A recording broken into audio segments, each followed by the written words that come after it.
Ilikuwa ni densi ya aina yake, ila haikuwa na mdundo wa muziki, bali mng'ato wa nyuki kadhaa waliomwinda jamaa huyu.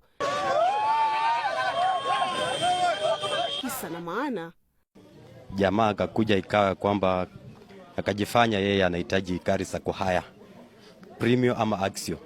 Tukaelewana ya kwamba atakuwa analipa shilingi 1500 kwa siku kwa gari 5. Sasa ndio tulikuwa katika mazungumzo, nikaenda kununua credit, nikawaja jinsi yangu hapo. Kurudi nilipoendelea kukunywa, kaanza kukosa fahamu. Nikamwambia, wewe maliza then unipate hapo, nionyeshe ofisi yako nipate chini kwa gari.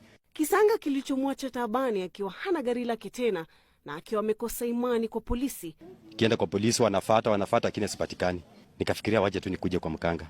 Tulipokuja kwa mkanga na akanihakikishia baada ya siku 3, siku 2, kama ni nyingi ni 3, huyo mtu ataonekana na hataenda mahali wala hatabadilisha namba plate. Anataka kutengeneza mkoroka akili na atasungukia tu hapa Bungoma. Tena atajikuta tu akidrive mwenyewe, na kifika siku ya 3 ama ya 2 nyuki sitamfamia, atatoka ndani na atajielekeza mwenyewe kwa polisi.